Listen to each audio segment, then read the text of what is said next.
Estamos de volta com mais um episódio com o nosso convidado Carlos, que está dando uma verdadeira lição de finanças.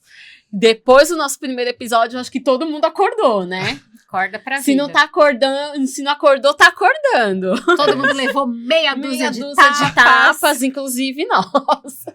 Mas foram tapas de amor e cuidado. Foi, né? exatamente. Carlos, vamos lá. Segundo lá. o IBGE, 20% das empresas abertas não sobrevivem ao primeiro ano. E 29% fecham antes de completar 5 anos. Isso é um dado preocupante aí. Exato. Como assim essas corporativas, elas relacionam com essas estatísticas?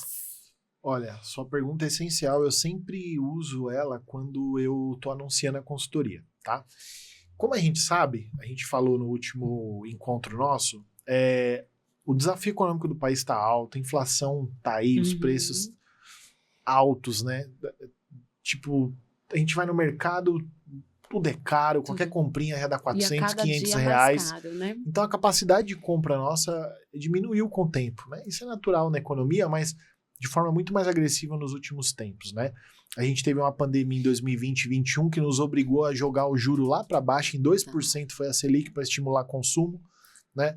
E isso fez com que depois a gente tivesse um efeito rebote, que é o quê? A inflação sobe muito porque a gente estimulou muito o consumo, então depois a gente teve que vir com um efeito para parar essa inflação, né? E aí dólar subiu, um monte de coisa aconteceu. Então o que acontece? A capacidade do brasileiro consumir, ela está muito ligada ao crédito e a um comprometimento muito grande da renda. Então cada vez mais é mais comum pessoas em 2 empregos, em pessoas empreendendo, que é o que você assuntou aí. E o que acontece? As pessoas, na sua necessidade de fazer a própria vida acontecer, elas vão empreender achando que é uma coisa que pode ser, às vezes, um tanto amadora. Tá. Só que o que acontece?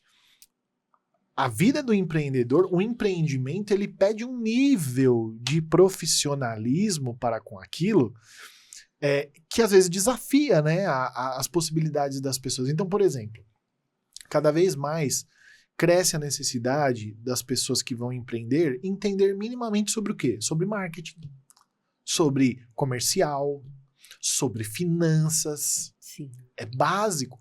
Eu digo que assim,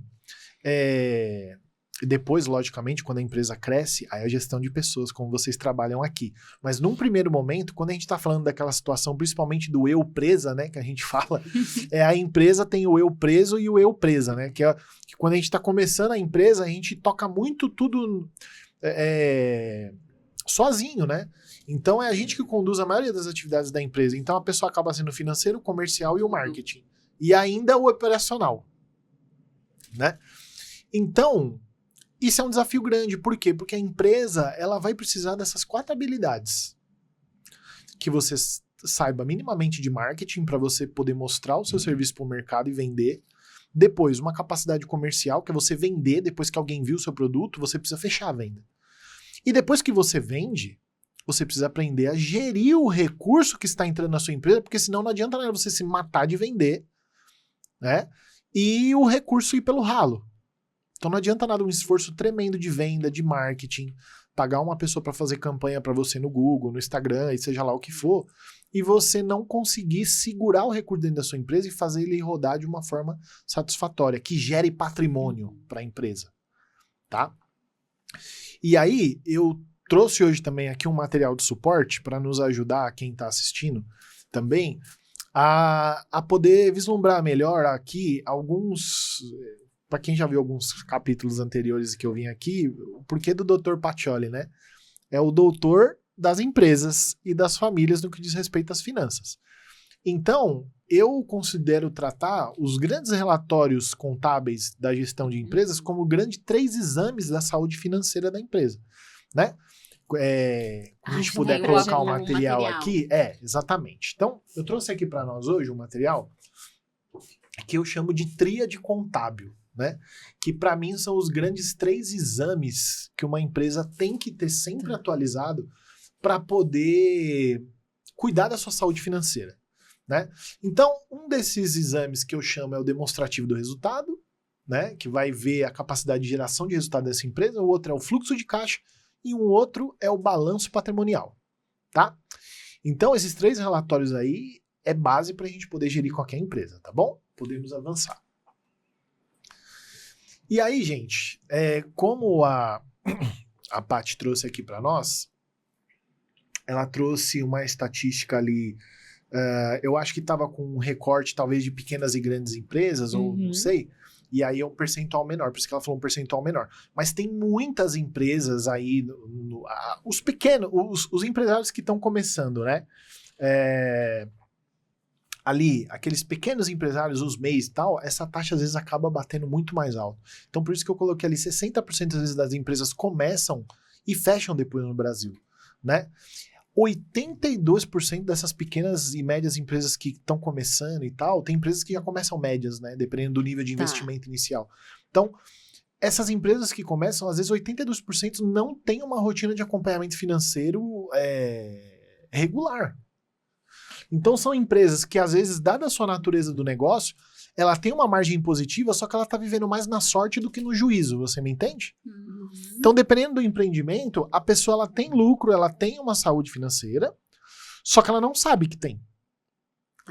Então tem empresas que dão certo, como eu disse, mais na sorte do que no juízo, porque a pessoa não controla, né? Então, são várias coisas. E aí, olha só, 45% das empresas quebram por problemas de fluxo de caixa. Então, existe as empresas, né, que têm o lucro e vão sobrevivendo na sorte, e tem a empresa que ela até controla, né? Ela fala, nossa, esse mês eu vendi bastante, eu tive um faturamento recorde e tal, mas quebra por problemas de fluxo de caixa. Por quê? Porque ela acha que só o fato dela ter vendido já vai salvar. E não adianta você salvar e ter prazos de recebimento, às vezes, muito longos e prazos de pagamento de fornecedores muito curtos. Né? A gente vai entrar nesse problema aqui depois. Tá bom? Então, eu até coloquei a chamada, né? A maioria dos empresários confunde faturamento com lucro e lucro com dinheiro no caixa. Não é porque você teve lucro contábil... Que já tá tudo ali que quer dizer que você tem... né? Exato. Pra você usar. Né? Sem os relatórios certos, você está às cegas, né? E aí, a tríade contábil que eu chamei aqui responde essas 3 perguntas, tá bom? Vamos lá. Vamos em frente. Bem, aí, como eu disse, né, essa tríade contábil ela vai responder a 3 grandes perguntas, né? Primeiro, o DRE, que é o demonstrativo do resultado, vai dizer, a minha empresa está dando lucro ou prejuízo?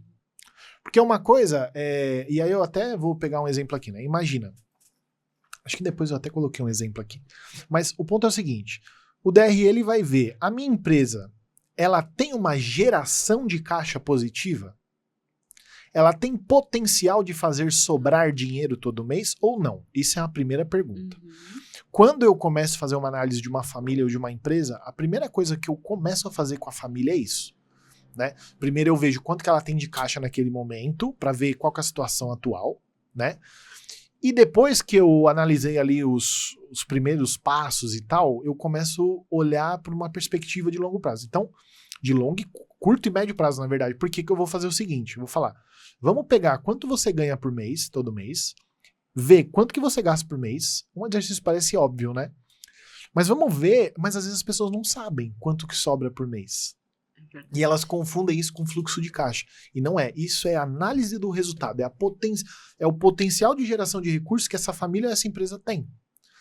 Então aí eu pego, vamos lá, todo mês, quanto que você ganha por mês recorrentemente? Tanto. Quanto que você gasta por mês recorrentemente? Tanto. Se sobrar dinheiro, a perspectiva no longo prazo é que você vá acumulando dinheiro. Se faltar dinheiro, você está afundando. E é esse o ponto. Tem gente que não sabe quanto ganha e quanto gasta. Meu Deus. Porque não controla cartão de crédito, não tem um orçamento. Parece uma coisa besta, né? Uma continha de mais e menos. Ah, quanto que eu ganho, menos quanto eu gasto. Mas tem gente que não tem controle disso. Né? Então o DRE é para fazer essa análise do que é recorrente. Depois a gente tem o fluxo de caixa, que é o seguinte, tenho dinheiro para pagar as contas? Aí dentro desse exame de fluxo de caixa a gente vai analisar o quê? A gente fez uma análise sobre o potencial de geração de caixa. Então a gente vai pegar esse resultado mensal, Se a pessoa cumprir isso recorrentemente, aquilo vai virar um aporte todo mês no caixa Vai da tá pessoa. lá disponível, Dispo- não na fantasia, né? Daqui a exatamente. 60 dias. Exatamente. Então a pessoa vai incluindo aquela geração de caixa todo mês no caixa dela, porque tá sobrando. Só que é o seguinte, você pode ter um padrão. O DRE ele fala muito sobre o padrão de vida da pessoa, sabe? Então o DRE ele vai responder ali o padrão de vida. Será que eu tô gastando mais do que eu ganho? Será que eu entendeu? Então ele vai dar o padrão de vida. Se esse padrão de vida estiver num perfil que te faz acumular dinheiro, primeiro exame, ok. Só que eu tenho um segundo relatório que é o fluxo de caixa, que ele vai dizer o quê? Seria tipo o saldo da conta corrente. Exato, né? Então o fluxo de caixa ele vai ser o quê? O estilo de padrão de vida somado ao seu passado de padrão de vida também e o teu futuro. Porque, por exemplo, o fluxo de caixa ele vai botar aqui na conta as dívidas que você já contraiu, que não é um gasto recorrente, pode ter sido um gasto pontual. Então, por exemplo, você tem ali um exemplo bem bobo pra gente entender. Pode ser que eu ganhe, por exemplo, 10 mil por mês e recorrentemente todo mês eu gaste 8. Então, todo mês eu tenho uma sobra de 2. Só que no ano passado eu comprei um carro que estava num orçamento muito maior que eu podia. E aí, junto com esses 8 mil, que é o meu gasto padrão, eu entrei numa parcela de 3 mil do carro. Então, o meu DRE é positivo porque o meu recorrente sobra 2, só que o meu fluxo de caixa é negativo. Por quê? Porque eu tô gastando 3 a mais. Então, o meu fluxo de caixa é menos 1.000. Então, eu vou consumir o meu saldo de caixa durante todo o tempo que eu estiver pagando essa parcela desse carro. Entendeu? Depois o balanço patrimonial, né? Qual o patrimônio real da empresa, né? Ou da família, enfim, aqui a gente tá falando de empresa, mas o balanço patrimonial, inclusive você falou no Banco Master no último encontro, né? Foi graças ao balanço, análise de balanço, que grandes analistas começaram a alertar. Falar, gente, isso aqui vai dar ruim. Né? Porque começou a ver que o quê? Que a empresa tinha caixa, só que mediante o quê? Um alto grau de alavancagem. Nossa. E quando eu falei agora há pouco do país, é disso que a gente tá falando. Quando a gente fala que 85% do PIB do Brasil está é dívida, é sinal que o país está se endividando cada vez mais. Se a gente pegar o balanço do país, significa que 85% dos ativos que o país tem, vamos dizer assim, está financiado por terceiros. Entendeu? Então, falando a grosso modo aqui, tá? Só para as pessoas entenderem como se fosse uma empresa, tá? Beleza, vamos em frente.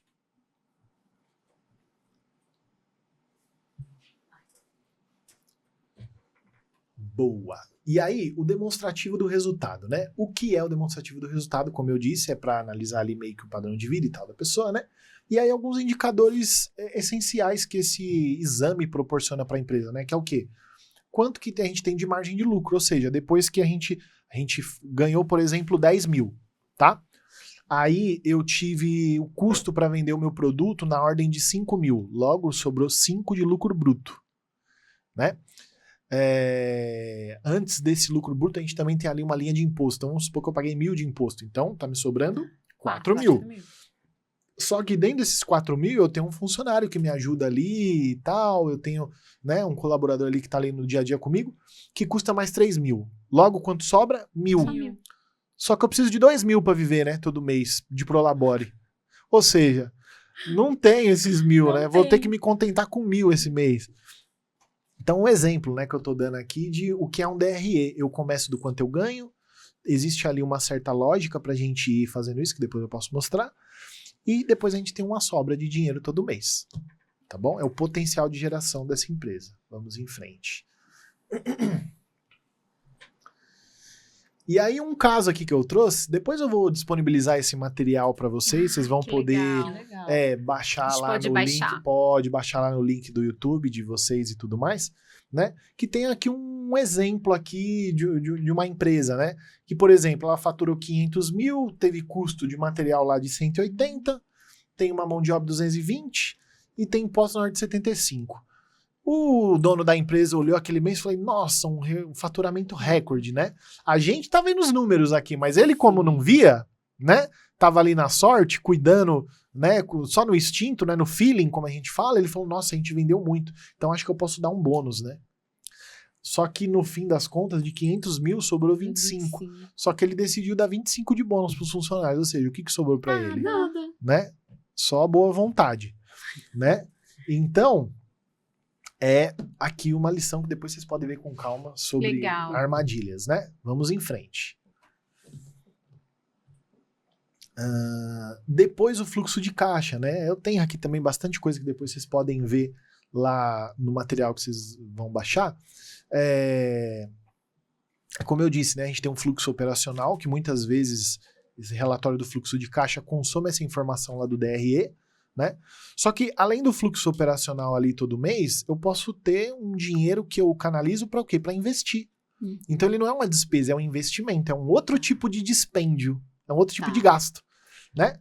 E eu posso ter também um fluxo de financiamento, né? Que eu posso comprar um prazo, né? Exatamente, né? Então são movimentos que acontecem dentro desse fluxo de caixa, né? E ele tem as funções aqui bonitinha dele, para que serve. Depois eu convido vocês a ver lá com mais calma, tá bom? Vamos em frente. E aqui um caso prático que depois também vocês podem ver lá, né? Que é o quê? Por exemplo, vou dizer rapidinho. A pessoa vendeu, por exemplo, 1 milhão. Tá? Só que ela parcelou para o cliente dela isso em 10 vezes. Então ela vai receber 100 mil por mês. Só que o funcionário dela, o fornecedor dela, vendeu para ela os produtos que eram necessários para fazer essa venda de 1 milhão por 500 mil, só que fez só em 2 vezes para ela. Já deu ruim. Já deu ruim. Se você Não não bateu. tiver um saldo de caixa gordo para dar conta de financiar essa operação, veja que você teve lucro, você vendeu por 1 milhão e pagou 500, você teve um lucro de 500 na operação, só que durante de 2 a 3 meses por aí, você não vai conseguir quitar aquela dívida com o fornecedor. Aí o que vai acontecer? Você não vai conseguir pagar funcionário, vai ter que pegar empréstimo para fazer isso vai comer sua margem. Na hora que chegar o lucro, você já está todo endividado, aquilo comeu sua margem. E aí imagina isso no longo prazo. Entendeu? Ou seja, né, não pode ter um descasamento entre o fluxo de receber e o fluxo de pagar. Exato. Né? O ideal, né? Inclusive, muita gente fala, né, que algum tempo atrás, e a maioria das empresas fazem isso, você precisa ter sempre um ciclo financeiro positivo na medida do possível. Né? Nem sempre é possível, mas na medida do possível. Por quê? Por exemplo, a Ambev, né, que é um grande player aí do mercado. O que ela faz, eu acho ainda, né? Eu sei que até há um bom tempo atrás fazia, mas que é o quê? Você recebe dos clientes, por exemplo, com um prazo de 30 dias, no máximo. E como eu sou muito grande, né? Sou um player grande do mercado, fornecedor, você quer vender pra mim? Quero. Só que eu só te pago com 90 dias de prazo. Aí você começa a fazer o quê? Trabalhar com o dinheiro de terceiros. Então você recebe o dinheiro do cliente em 30 dias. Durante 60 dias o dinheiro do cliente fica no seu caixa só pra depois você pagar o fornecedor. O que ela faz? Em 60 dias ela vai, aplica esse dinheiro, investe, ganha juros em cima do dinheiro. Tá. Então, essa é um exemplo de administração de caixa que, inclusive, gera resultado para a empresa. E você sabe que se você não observa, né, a Aquarela é uma consultoria pequena, a gente atende muitas pessoas físicas e durante muito tempo, para que as pessoas pudessem acessar processo de coaching, processo de aconselhamento, eu fazia propostas permitindo que a pessoa pagasse por sessão. Aí o que acontecia? Ai, não posso fazer a sessão hoje. Ai, vamos adiar para semana que vem. Ai, não sei o quê. Hoje é totalmente diferente. Exato. A pessoa quer pagar parcelado, ela vai pagar em 3 vezes sem juros no cartão, a gente absorve os juros, né? Mas só foi possível tomar essa decisão depois de olhar para os números. Se a gente não tivesse olhado, continuaria, porque o dinheiro estava chegando ali na conta. Porque tem muito, inclusive, meu sócio atual até hoje, e que inclusive até, enfim, é uma pessoa com quem eu aprendo muito, né? Fala o seguinte, né? Que não adianta você ter sua boa vontade, né? Tem que ter inteligência. É verdade. Né? O Orlando, que é um grande amigo meu, inclusive sócio aqui hoje, né? Ele fala, né? Se vocês me virem fazendo muita força para arrastar um poste de lá para cá e foi impossível arrastar esse poste de lá para cá, pelo amor de Deus, vocês olha para mim, me puxa e fala que não dá, porque não adianta o empresário ter um vigor, uma energia muito grande, ter uma ideia que ele acha que é incrível né? E ser muito forte, mas não ter inteligência, né? Inteligência que eu digo gestão, né? Porque ele pode ser um exímio vendedor, um ótimo executor do trabalho dele, mas se os números não estiverem saudáveis, ele vai ficar dando soco no ar, né? Ele vai ficar dando murro em ponta de faca. Outra coisa muito legal, né? Isso permitiu até que a gente oferecesse um desconto, às vezes mais agressivo, para um pagamento à vista. Pronto. Porque quando você compara quando aquele recurso do cartão vai ficar disponível, que geralmente é só depois de 30 dias. Se a pessoa... O custo do giro pode fazer sentido, né? Pode fazer sentido. Então, exatamente. São análises que, quando você me contrata, você tem. Maravilha, vamos em frente. E o balanço? E o balanço, né? O balanço é um mapa bem interessante que os empresários geralmente negligenciam. Geralmente, eu já vi grandes gestores aí, pessoal de finanças falando, o principal fluxo de caixa é rei, o pessoal fala, né? E é verdade.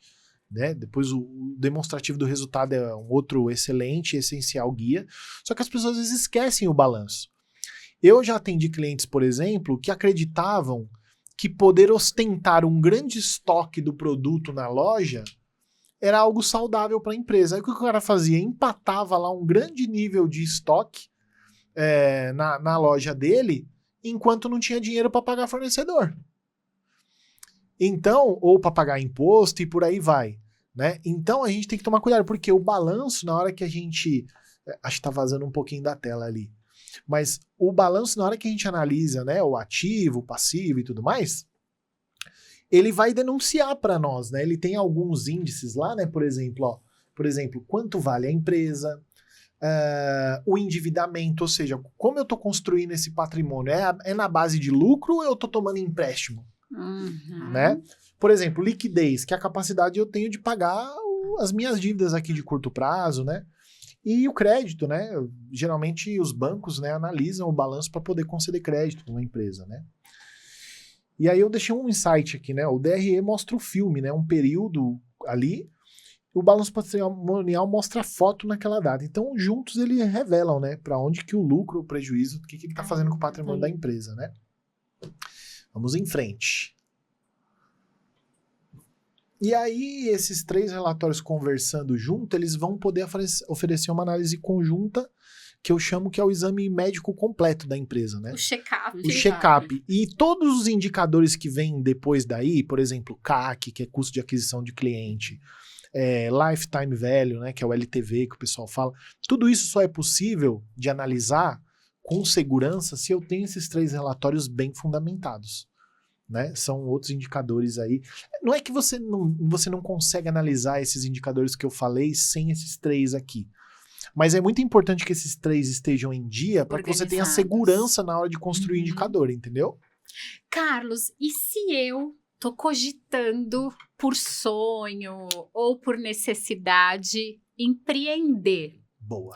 Juntando toda essa sabedoria aqui e mais a questão da filosofia, a questão da esse background disponível. Né? Exatamente, né? A gente adora as suas participações. Essas misturebas, né? Mas o que você me diria? Olha, como eu disse, eu vou tentar misturar o tom da minha resposta com um tom técnico e filosófico e espiritual. Que é o seguinte... Eu acho que, como eu disse no começo, é preciso, na hora de empreender, algumas virtudes. Primeiro, muita coragem, né? Nada de preguiça, porque tem que botar as manguinhas de fora mesmo, trabalhar, né? Então, as grandes características que eu vou dizer aqui. Coragem. Depois, uma outra característica muito importante. Humildade.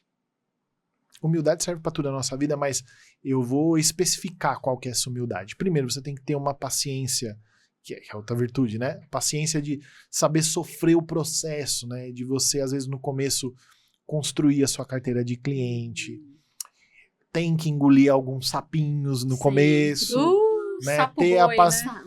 Ter um espírito assim de olhar para o seu cliente como alguém que consome o teu serviço, mas alguém que você fornece uma solução.